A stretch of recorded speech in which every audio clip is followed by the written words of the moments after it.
اور عمران خان کو پہنچا ہے. اب چونکہ معاملہ دفتر خارجہ کا آتا ہے تو اس میں شاہ محمود قریشی کے رول کو بھی آپ نظر انداز نہیں کر سکتے. شاہ محمود قریشی کا بھی اس میں رول ہے. وہ جو کہتے ہیں نا کہ اس گھر کو آگ لگ گئی گھر کے چراغ سے, تو کسی جگہ ان کو جو ہے تو شیخ رشید مسئلے میں ڈالے گا کہ جی 5 سیٹوں والوں بلیک میل کرتے ہیں اور ہم ان کو وزارت عظمیٰ نہیں دے سکتے اور یہ کون ہے کیا ہے, اور پھر اس کو تھپکی دینا عمران کو کہ آپ شیر ہو جائیں ریڈی ہو جائیں فلاں. اور دوسری طرف سے معین قریشی کا ایک رول. بہرحال جو بھی ہوا مراسلہ یہ آیا. اب مراسلے میں سوال یہ پیدا ہوتا ہے کہ وہ مراسلہ اگر 7 تاریخ کو وصول ہو گیا اور گو کہ وہ پاکستانی سفیر کی رائے تھی. معین قریشی کہہ دیا, آپ کا مطلب یعنی شاہ محمود قریشی تھا. محمود قریشی, شاہ محمود قریشی کہنا چاہ رہا تھا. ایک بات یہ بھی ہے, ایک خبر ہو بھی ہے, آپ اس پر بھی تبصرہ کر لیں, اپنی بات کو یاد رکھیں. ایک میں نے ابھی پروگرام دیکھ رہا تھا, بیٹھک کے نام سے پروگرام ہے کہ وہاں پر 5-6 صحافی بیٹھے ہوئے تھے. وہ کہہ رہے تھے کہ سازش ضرور ہو رہی ہے, لیکن وہ سازش عمران خان کے خلاف نہیں ہو رہی, عمران خان پاکستان کے خلاف سازش کر رہا ہے. یہ سارا دھندا اس نے خود پھیلایا ہوا ہے اس طریقے سے کہ اپنے آپ کو بچانے کے لیے اور پاکستان میں افراتفری پیدا کرنے کے لیے. دیکھیے ڈاکٹر صاحب, میں آپ کو بتاؤں, پی ٹی آئی کی حکومت نے اب تک جو کیا نا, آپ سوچیں وہ پاکستان دشمنی میں, میں سمجھتا ہوں پاکستان دشمنی میں کیا ہے جو انہوں نے نہیں کیا. اگر امریکہ پاکستان کا دشمن ہے سپوز, تھوڑی دیر کے فرض کر لیتے ہیں, اور وہ پاکستان کو نقصان پہنچانا چاہتا ہے, تو وہ کون سا ایسا نقصان ہے جو عمران خان نے نہیں پہنچایا جو امریکہ پہنچانا چاہتا ہے. مثلا میں آپ کو بتاؤں کہ کچھ عرصہ پہلے کی بات ہے, انہی کے ہوا بازی کے سول ایویشن کے وزیر نے اسمبلی ہال میں کھڑے ہو کے کہا کہ ہمارے پائلٹس کی ڈگریاں جعلی ہیں, اور جس کی وجہ سے یورپی یونین نے پی آئی اے پہ بین لگا دیا. پاکستان کو پی آئی اے کو کتنا نقصان ہوا. یہ باقاعدہ سرکاری سطح پہ وزیر نے کیا اور سوچ سمجھ کے کیا. اب یہ جو کہہ رہا ہے کہ نو ایبسولوٹلی ناٹ, تو اب بتائیں کہ اس سے کسی نے اڈے نہیں تھے مانگے, بلا وجہ اس نے ان کو چیلنج کیا بلا وجہ.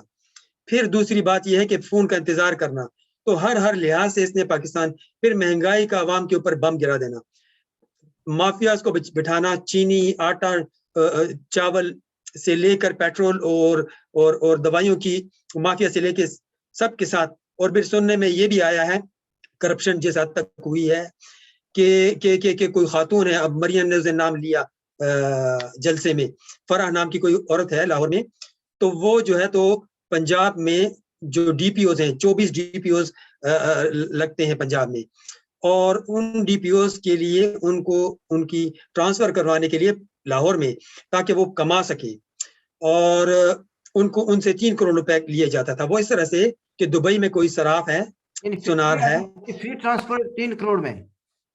ہاں جی, تو وہ سونار کے پاس ہار ہے, کوئی لاکٹ ہوتا ہے, اور یہاں سے جو ڈی پی او چینج ہونا چاہتا ہے وہ اس کو کہا جاتا ہے کہ آپ وہاں سے وہ لاکٹ لا کر لے کے آئیں, کوئی بڑی خاتون ہے اس کو گفٹ دینا ہے ہم نے, تب آپ کی ٹرانسفر ہوگی.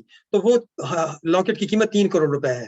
وہ 3 کروڑ روپے کا لاکٹ خریدا جاتا ہے, پاکستان آتا ہے, دبئی سے خرید کے پاکستان آتا ہے, وہ دے کے اس کی ٹرانسفر کروائی جاتی ہے. یقیناً پنجاب کی ہے تو بازار سے کرائی جاتی ہوگی, اور بازار کے اوپر کس کا اثر ہے وہ تو آپ کو پتہ ہی ہوگا. بہرحال وہ ٹرانسفر ہو جاتی ہے اور ہار واپس جاتا ہے, وہ لاکٹ پھر جاتا ہے واپس دبئی, اور وہاں وہ سونار خریدتا ہے, اپنا کمیشن روک کے باقی پیسے ایک اکاؤنٹ میں ڈال دیتا ہے جو کہ کسی خاص بندے کا ہے, اور یہ سلسلہ چلتا رہتا ہے. میں نے آپ کو بتایا 24 ڈی پی اوز ہیں, اور یہ کوارٹرلی اور 6 منتھلی ہوتا ہے. تو آپ سوچیں کہ وہ جو ڈی پی اوز لگتے ہیں انہوں نے 30 کروڑ روپیہ 3 کروڑ روپیہ کوئی خیرات تو نہیں دیے نا, وہ تو انویسٹ کر رہے ہیں. انویسٹ کا مطلب یہ ہے کہ انہوں نے پھر اس کو وصول کرنا ہے. خاص اکاؤنٹ کس کا تھا یہ مجھے نہیں پتا ڈاکٹر صاحب, لیکن سننے میں یہی آیا کہ کسی خاص بندے کا ہے. اچھا یہ کسی خاص بندی کا ہوگا. بہرحال اب بات یہ ہے کہ آپ سوچیں کہ جو ڈی پی او 3 کروڑ روپے دے کے آیا ہے تو وہ تو وصول بھی کرے گا. ڈی پی او پولیس کا ہیڈ ہے, تو وہ ظاہر بات ہے کہ کرپشن کیسے پھیلے گی, جرائم کیسے بڑھیں گے, کیونکہ انہوں نے تو یہ معاشرے مطلب سسٹم سے ہی نکالنا ہے پیسہ, اور جرائم کی شرح کیسے بڑھے گی. کرپشن کر کے تباہی بربادی کر دیا عمران خان نے, اور بھی بہت سے کام کیے ہیں پاکستان کو نقصان پہنچانے کے لیے, تو وہ امریکہ کیوں نقصان پہنچائے گا پاکستان کو, جبکہ عمران خان جو خود کر رہا ہے. ایک بات یہاں پر یہ بتا دیں, جس طریقے سے عمران خان نے ابھی کچھ دنوں بات کی تعریف کی ہے انڈیا کی, اور جس طریقے سے وہ مودی کے حق میں دعائیں کرتا تھا بھی میں اللہ کرے وہ جیتگار آ جائے، اس طریقے سے اگر نواز شریف کرتا ہے یا کوئی اور لیڈر کرتا ہے پیپلز پارٹی کا تو اس کی تو سختی آ جاتی. اب ڈاکٹر صاحب یہ بڑی عجیب و غریب صورتحال ہے، اور لگتا یہی ہے کہ یہ تو سارا آوے کا آوا بگڑا ہوا ہے، اور سختی تو خیر اس کی بھی ابھی آئی ہوئی ہے، اور یہ کوئی اور نہیں لا رہا، عوام کا غیظ و غضب لا رہا ہے. اگر اپوزیشن لا رہی ہے وہ عوام کی نمائندہ ہے. جب اس نے مودی کے لیے دعائیں کی تھی اس کو سختی نہیں آئی تھی، اب تو اپنے کرتوتوں کی وجہ سے آ رہی ہے نا. اچھا مجھے یہ بتائیں، ایک بڑی انٹرسٹنگ بات کی ہے، ایک صحافی بڑے مشہور پاکستان کے احمد نورانی صاحب، بیچارے وہ بھی پاکستان سے باہر امریکہ میں بیٹھے ہوئے ہیں، آزادی سے وہی بات کر سکتا ہے جو پاکستان سے باہر چلا جائے. اچھا انہوں نے ایک واٹس ایپ یعنی گروپ کو کوٹ کرتے ہوئے کہا ہے کہ قومی اسمبلی میں تازہ ترین جو نیم گیم ہے نا وہ اس طریقے سے ہے کہ جنرل قمر جاوید باجوہ 170 یعنی 177، ٹھیک ہے، اور جنرل فیض 165. تو اس نے کہا کہ ہے آپ اس میں کو تبصرہ کرنا چاہیں گے؟ تو مطلب یہ اس کا یہ کہنے کا تھا کہ یہ باہر کی گیم نہیں ہے، یہ اندر کی گیم ہے، پاکستان کی اسٹیبلشمنٹ کی گیم ہے آپس میں، یا سازش یا جو بھی ہو رہا ہے یا جو بھی پلاننگ ہے یہ بیسیکلی یہ پاکستان کے اندر کچھ ہو رہا ہے، باہر کا اس میں کچھ عمل دخل نہیں ہے. ڈاکٹر صاحب باہر کا عمل دخل تو نہیں ہے، اس میں کوئی شک نہیں ہے، لیکن جو باہر کو یہ انوالو کر بیٹھے، ڈاکٹر صاحب یہ کوئی چھوٹی بات نہیں ہے پبلک میں ایک آدمی وزیر اعظم ایک ملک آ کے تو اس قسم کی باتیں کرے، اور پھر دوسرے ملکوں میں امریکہ جو اس وقت دنیا کا مطلب ہے کہ لیڈر بنا ہوا ہے، تو اس کو سے انہوں نے ان ڈپلومیٹک وے میں ایک بات کی ہے کہ ہم نے ایسا کوئی بھی نہیں لکھا اور ہم نے کوئی ایسی بات نہیں کی، اور جس کو کیا کہنا چاہیے کہ لیکن ہم اس کا جائزہ لے رہے ہیں، پاکستان کی صورتحال کا ہم نے جائزہ لینا شروع کیا ہے. تو اس کا مقصد یہ ہے کہ اب وہ انوالو ہو گئے، وہ نہیں تھے لیکن ان کو زبردستی انوالو کیا گیا. اگر جیسے آپ نے فرمایا کہ یہ اندرونی چپقلش تھی جو بھی معاملات تھے، تو اس میں انہوں نے جان بوجھ کے بدنیتی سے ان کو گھسیٹ لیا. تو اب اس کو دیکھتے ہیں کہ اب وہ کیا رول پلے کرتا ہے. لیکن ڈاکٹر صاحب ایک بات خط کے حوالے سے بھی اگر ہم کریں، امریکہ دشمنی کے حوالے سے، جو کہ ملکوں میں دوستیاں دشمنیاں نہیں ہوتی، یہ ان کے اپنے اپنے مفادات ہوتے ہیں. تو بات یہ ہے کہ دیکھیں ڈاکٹر صاحب ابھی کچھ عرصہ پہلے عمران خان گیا روس، اپنے طور پہ گیا، جو کہ اسٹیبلشمنٹ کی مرضی نہیں تھی. یہ بالکل اسی طرح سے ہے جیسے ابھی پچھلے دنوں اس کو کہا بھی گیا کہ آپ لائیو سپیچ نہ کریں، لیکن اس نے اپنی ضد پہ کی. اسی طرح سے وہ رشیا گیا، جب وہ رشیا گیا، اور اب سوچیں کہ کس صورتحال میں گیا کہ اترتے ہی رشیا نے اسی وقت یوکرین پہ فائر کر دیا، فوجیں چڑھا دی. اور اگر آپ غور کریں کہ اترتے ہوئے جو ریکارڈ میں ہے، اس نے کیا بات کہی، اس نے اترتے کہا کیا لمحہ ہے اور کیا ایکسائٹمنٹ ہے. تو اب آپ سوچیں کہ یہ امریکہ کو کیا میسج گیا ہوگا. یوکرین امریکہ کا ہواری ہے، امریکہ چاہ رہا ہے اس کو نیٹو میں لینے کے لیے، اور اس پہ حملے کو وہ اپنا حملہ اپنے اوپر حملہ سمجھ رہا ہے. یوکرین کو یورپ اور امریکہ اسلحہ دے رہے ہیں تاکہ وہ رشیا سے لڑے. اور اس سے ایسے میں صاحب جو ابھی آپ بات کر رہے ہیں نا، اسی کا حوالہ دیتے ہوئے جو جن صحافیوں کو میں نے ذکر کیا ہے وہ ساری بات کہتے ہیں کہ دفتر خارجہ نے بتایا تھا اس کو نہ جاؤ، اسٹیبلشمنٹ نے بتایا تھا کہ نہ جاؤ، یہ خود گیا وہاں پر، اس نے وہ باتیں کی جو نہیں کہنی چاہیے تھی. وہ واپس آ کر اس نے تبدیلی ایسی کی کہ دوسرے لفظوں میں سازش کے تانے بانے کو کہنے لگا. انہوں نے کہا کہ یہ خود تیار کر رہا ہے اپنے آپ کو بچانے کے لیے، وہ سازش اس کے خلاف نہیں ہو رہی، یہ پاکستان اور پاکستان کے اسٹیبلشمنٹ کے خلاف سازش کر رہا ہے عمران خان. تو اس نے 2 3 4 طرح سے امریکہ کو چیلنج کیا. پہلے ایبسولوٹلی ناٹ کیا کہ غیر ضروری طور پہ کوئی انہوں نے اڈے نہیں مانگے تھے، لیکن اس نے غیر ضروری طور پہ ان کو پرووک کیا. پھر دوسری بات اس نے یہ فون کال کے لیے منتیں کرنا. تیسرا امریکہ میں رشیا میں اتر کے یہ جملے کہنا، خاص طور پہ اس موقع پہ جب رشیا اٹیک کر رہا ہے یوکرین پہ، اور پھر واپس آ کے جو ہے تو خط لہرانا جو کہ امریکہ کا خط تھا ہی نہیں، اور پھر یورپی یونین کو چیلنج کرنا اور دھاڑے مار کے. اگر یہ ایسی کوئی چیز ہوتی ہے تو وہ تو ڈپلومیٹک چینل سے ہوتی ہے, عوام میں آ کے ڈائلاگ بولنے سے تو وہ نہیں ہوتا. پھر دوسری بات یہ ہے کہ آپ سوچیں رشیا میں جا کے اس نے کیا لیا, کیا حاصل کیا. دیکھیں یہ خود کہہ رہا ہے, ابھی اس نے کہا, ابھی اسپیچ میں کہا کہ انڈیا جو ہے روس سے تیل لے رہا ہے. اب انڈیا کو تو کچھ فائدہ ہو رہا ہے نا, انڈیا کو فائدہ لے رہا ہے نا, باوجود اس کے کہ رشیا پہ پابندیاں ہیں, وہ تیل لے رہا ہے, سستے داموں لے رہا ہے. یہ رشیا سے کیا لے کے آیا, امریکہ دشمنی. خاص طور پہ ایسے صورتحال میں کہ پوٹن جو کہ KGB کا چیف ہے, سیکرٹ سروس کا چیف رہ چکا ہے کولڈ وار کے دنوں میں, امریکہ کی اور رشیا کی جب کولڈ وار تھی افغانستان میں, افغان وار کے دوران, تو ابھی اس وقت جب وہ پریزیڈنٹ ہے اس نے کیا کہا, اس نے کہا کہ رشیا کولڈ وار کے زخم نہیں بھولا ہوا. آپ سوچیں کہ وہ کتنا ایگریسو لیڈر ہے, پریزیڈنٹ ہے, کہ اس نے چڑھائی کی, پورے یورپ کو بولا, کہا کہ اگر کسی نے یوکرین کا ساتھ دینے کی کوشش کی تو ایسی جنگ ہوگی جو کوئی نہیں جیت سکے گا. مطلب اس نے نیوکلیئر ویپنز کا اشارہ دے دیا, سب دبک کے بیٹھ گئے. تو ایسے میں وہ چیلنج کر رہا ہے کہ رشیا کولڈ وار کے زخم نہیں بھولا. اور وہ زخم لگانے کس نے لگائے, یورپ نے, نیٹو نے لگائے, اور کس کے ذریعے لگائے, پاکستان کے ذریعے. تو اب پاکستان کو ایسے میں عمران خان نے چکی کے 2 پارٹوں میں ڈال دیا, اب پسنے کے لیے 2 چکی کے پارٹوں میں ڈال دیا. نہ صرف رشیا سے کچھ وصول نہیں ہوا, کم از کم تیل ہی سستا کرا لیتا, اور تیل ہی لے لیتا, کچھ تو کر لیتے. اچھا وہ بھی نہیں ہوا, اور الٹا امریکہ سے بھی دشمنی مولے بیٹھے. اب آپ سوچیں کہ اس نے پاکستان دشمنی میں کتنا برا رول پلے کیا. یہ ملک دشمنی ہے, اور جو لوگ اس کو پوچھتے ہیں کہ مسئلہ یہ ہے کہ ایک وقت یہ تھا کہ عمران خان کہتے تھے میرے خلاف 10-20 آدمی بھی شور مچائیں گے, استعفیٰ مانگیں گے, میں گھر چلا جاؤں گا. اب اس وقت قومی اسمبلی کے الیکٹڈ یا سلیکٹڈ جو بھی کہہ رہے ہیں ممبران جو ہیں 200 کے قریب جو ہیں, وہ اس کو کہہ رہے ہیں کہ بابا ہماری جان چھوڑو, یہ جان نہیں چھوڑا. تو کوئی اصول یا دوسرے اس میں اکثریت کھو چکا ہے یہ قومی اسمبلی کی. تو پھر گھر کیوں نہیں جا رہا, وجہ کیا ہے, چاہتا کیا ہے؟ ڈاکٹر صاحب آپ نے گھر جانے کی بات کی نا کہ 50 لوگ میرے خلاف ہوں. کچھ دن پہلے, مطلب میں یہ یو ٹرن جو ہے تو انگریزی کا لفظ ہے جس سے آپ مطلب انگریزی کی ٹرمینالوجی سے آپ لوگ کنفیوز ہوتے ہیں. سمپل سی بات ہے, جھوٹ بولنا, وعدہ خلافی کرنا.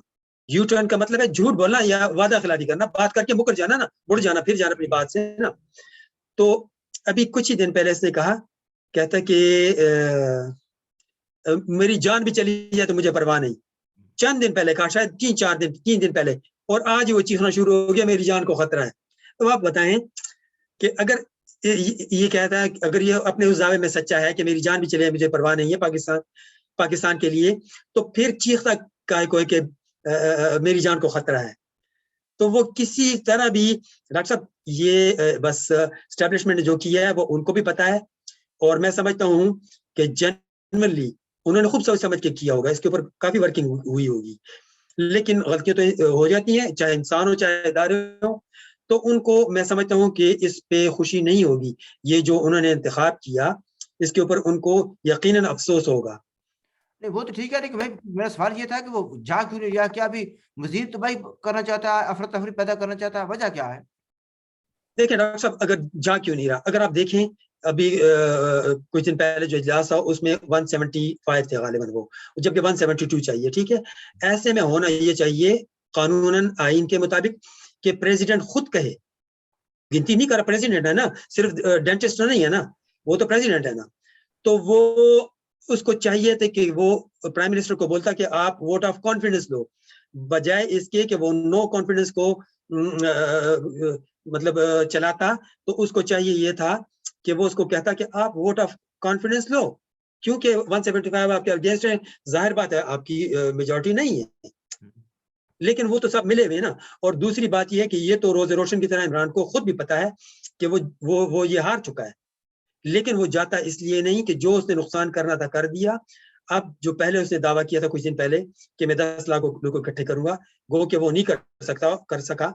10 لاکھ تو 20 لاکھ کی آبادی تو پورے اسلام آباد کی ہے, تو 10 لاکھ وہ کہاں سے لاتا, مطلب لانے کو تو وہ کہیں سے بھی غور سرکاری خرچے پہ لا سکتا تھا, لیکن ان کو کہاں رکھا جاتا اسلام آباد میں, ممکن ہی نہیں تھا. تو اور پھر ایسے چھوٹے گراؤنڈ میں یا ڈی چوک میں کسی جگہ سوال نہیں پیدا ہوتا. لیکن بہرحال لوگ چونکہ اس کے جھوٹ سننے کے عادی ہو چکے ہیں اور ان کو اچھا لگتا ہے اس کو جھوٹ. آپ اس بات پر صحیح نہیں آ رہے وہ کیوں. میں بتا رہا ہوں ڈاکٹر صاحب, چلے میں آپ کو بتا رہا ہوں, ذرا گھوم کر آتے ہیں نا بھائی. اچھا یعنی یہاں پر تو نہیں ہوا کہ پنجاب کا جو اس کا جو لاڈلا تھا عثمان بزدار وہ تو چلا گیا نا ڈاکٹر صاحب, وہ تو چلا گیا. ہاں وہ ایک الگ گیم ہوئی. وہ بھی دیکھیں, آپ سوچیں کہ جو شخص مطلب ہے کہ اس دھوکہ دہی کا عادی ہو, آپ سوچیں کہ اس نے اسی چودھری, نام بھول رہا ہوں, پرویز الہی کو وزیر اعلیٰ کے لیے بلایا کہ جس کو وہ چور اور ڈاکو کہتا تھا. ایک بات, پھر وہ بھی آیا تو میرے حساب سے دونوں ایک دوسرے کے لیے مخلص نہیں تھے, سنسیئر نہیں تھے, ٹرسٹ ڈیفسٹ تھا. اب بات یہ ہوئی کہ وہ چودھری کے پاس 5 ووٹ تھے پی ایم ایل کیو کے پاس, اور اس نے کہا کہ میں ایم کیو ایم کے ووٹ لے کر آؤں گا اور میں جو ہے تو باپ جو پارٹی ہے اس کے ووٹ بھی لے کر آؤں گا اور اپنے تو لاؤں گا اور آپ کے جو پی ٹی آئی کے ناراض لوگ ہیں ان کی بھی میجورٹی کو ہم واپس لے کر آئیں گے. وہ نہیں کر سکا. دا سیم ڈے جس دن پہ وہ اس نے اس کو آفر کیا ریزائن لے کے چیف منسٹر شپ, تو اسی دن باپ پارٹی نے اعلان کر دیا اپوزیشن کے ساتھ, اور وہ کرنے کے بعد اس نے بھی ریزائن لے لیا, لیکن وہ گورنر کو نہیں بھیجا کیونکہ پروسیجر یہ ہے کہ وہ گورنر کو جائے گا, وہ اس کو اپروو کرے گا. وہ اپنے پاس اس نے رکھ لیا. تو یہ دونوں کے اندر مطلب اس قسم کی چوہا بلی والی کھیل تھی. اس کے بعد کیا ہوا, جو ریزگنیشن ہے بزدار کا وہ عمران خان نے اپنے پاس رکھ لیا, حالانکہ وہ جانا چاہیے تھا گورنر آف پنجاب چودھری سرور کے پاس. بالکل, ہاں جی, وہ اب گیا ہے اور اب وہ استعفا منظور ہو گیا ہے. تو ایسا لگتا ہے کہ کیو لیگ دونوں ہی چودھری برادران شجاعت اور چودھری پرویز الہی دونوں نے سوچ سمجھ کے یہ گیم اس کے ساتھ کھیلی ہے. یہ تو ترک کا پتہ کھیلتا ہے, کیونکہ اگر اس کے خلاف نو کانفیڈنس ہو جائے اور یہ ہٹ بھی جائے عمران خان, تو پنجاب میں پرابلم ہوتا. تو سب سے پہلے انہوں نے ضروری سمجھا کہ اس پتے کو صاف کیا جائے, اور وہ اس کے اپنے ہاتھوں بجائے اس کے کوئی اور کرتا, اس کے اپنے ہاتھوں ریزائن لے کے اس سیٹ کو ویکنٹ کر دیا. اب وہ جب خالی ہو گئی, دوسرے لفظوں میں اسٹیبلشمنٹ کے کہنے کے بار کہنے کے باوجود, لوگوں کے کہنے کے باوجود اس نے عثمان بزدار کو نہیں بدلا. اب ایسے حالات پیدا کر دیے گئے کہ اس کو مجبوراً بدلنا پڑا. یہی بات ہے نا. اور وہ بھی جھوٹ کے اوپر دیکھیں, آج تک یہ کہتا ہے کہ وہ پلس ہے, پتہ نہیں وسیم اکرم پلس ہے کہ وقار یونس پلس ہے. اچھا پلس ہے, ٹھیک ہے, اور وہ بہت دیندار مخلص فلاں فلاں. اب کیا ہوا, صرف اپنی کرسی بچانے کے لیے اس کی بلی چڑھا دی, اور وہ بھی کس کے لیے, پرویز الہی کے لیے, جس کے متعلق اس نے جو تبصرے کیے وہ ریکارڈ پہ ہیں. تو آپ سوچئے یہ کتنا باضمیر آدمی ہے. اچھا چلیں کمی بیک ٹو جو ہے نا جو عدم اعتماد کی تحریک ہے, اس پر نصرت جاوید ہیں پاکستان کے ایک بڑے مایہ ناز صحافی اور تجزیہ نگار اور کئی کتابوں کے مصنف ہیں. تو انہوں نے ایک ٹویٹ میں کہا ہے کہ عمران خان کا جو انٹرویو ابھی راشد کے ساتھ ہوا ہے, ارشد کے ساتھ ہوا ہے, وہ کہتے ہیں کہ اس کے بعد محسوس یہ ہوتا ہے کہ یہ پرامن طریقے سے عدم اعتماد کا ووٹ نہیں ہونے دے گا. یہ مطلب یہ ہے کہ گڑبڑ کرے گا یا کہتے ہیں کہ دودھ دینا تو مینگنے کر کے دینا. تو آپ اس پر کچھ تبصرہ کرنا چاہیں گے؟ دیکھیں ڈاکٹر صاحب, میں آپ کو بتاؤں, یقیناً صورتحال ایسی ہی بنانے کی کوشش کر رہا ہے. جو میں نے 10 لاکھ لوگوں کی بات کی تھی کہ یہ اس نے دعویٰ کیا تھا, اور جو لانے کا ابھی بھی اس کا پلان ہے, 1 لاکھ لوگ تو ابھی یہ اکٹھا کرنے کے چکر میں ہے.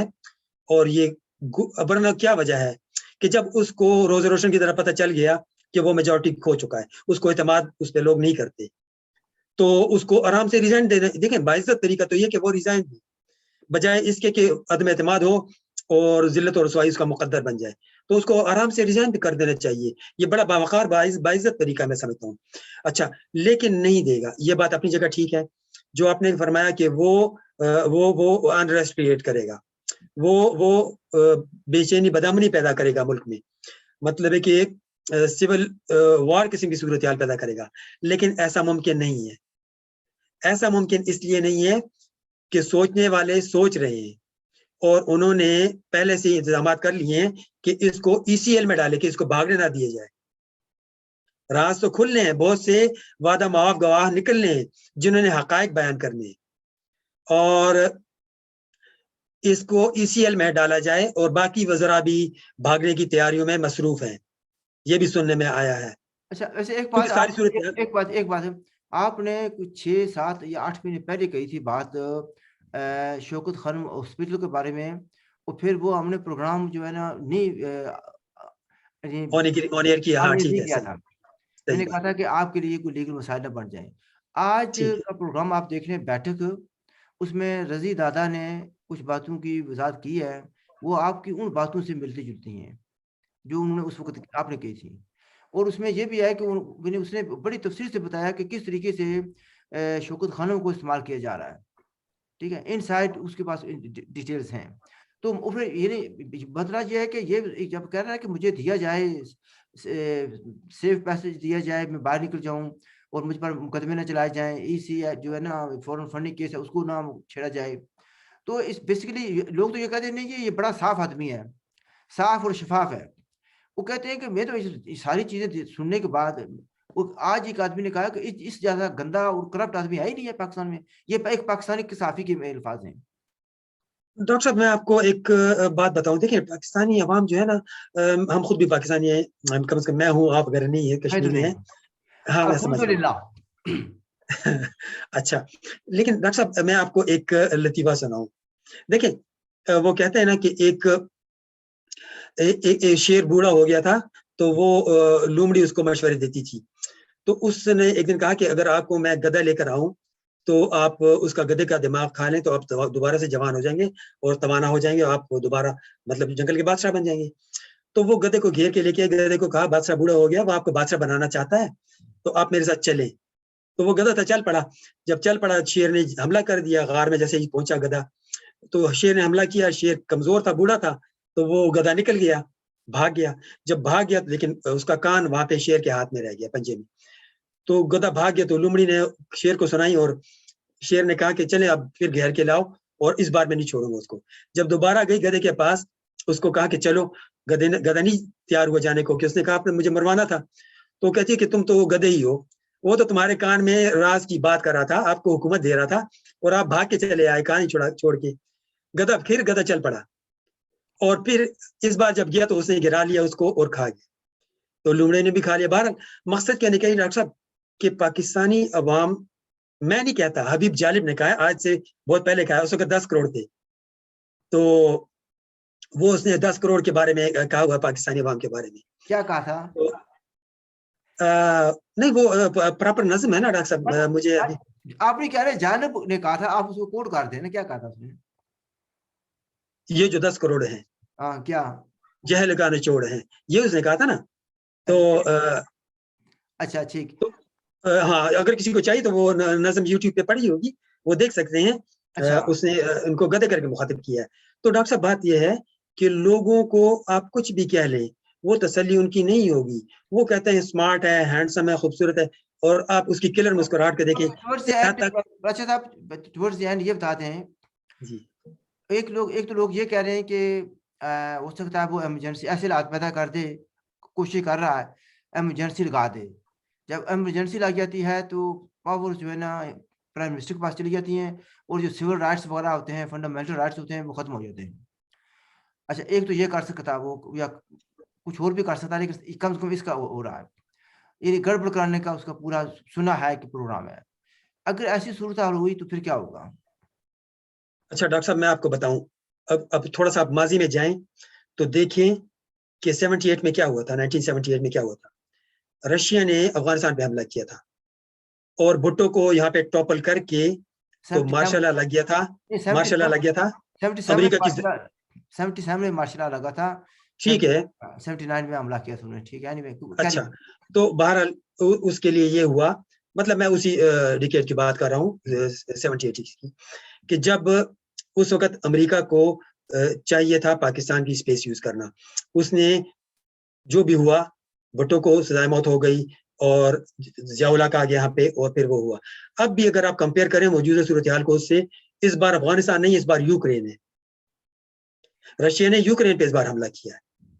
تو آپ کیا کہتے ہیں وجہ کچھ بھی ہو، آپ یہ سمجھتے ہیں کہ میرے عزیز ہم وطنوں کہنے کا وقت آ رہا ہے؟ مجھے تو کچھ بوٹوں کی چاپ سنائی دے رہی ہے. میں آپ کو جنرلی بات کرتا ہوں. اس کی وجہ یہ ہے ڈاکٹر صاحب کہ دیکھیں کہ کیا وجہ ہے کہ اکثریت کھونے کے باوجود, جرائم پہ پردہ ڈالنے کے باوجود, اس کا سب کچھ آشکار ہونے کے باوجود وہ سیٹ کیوں نہیں چھوڑ رہا, اور وہ کیوں ایجیٹیشن کی طرف اور انریسٹ کی طرف جا رہا ہے.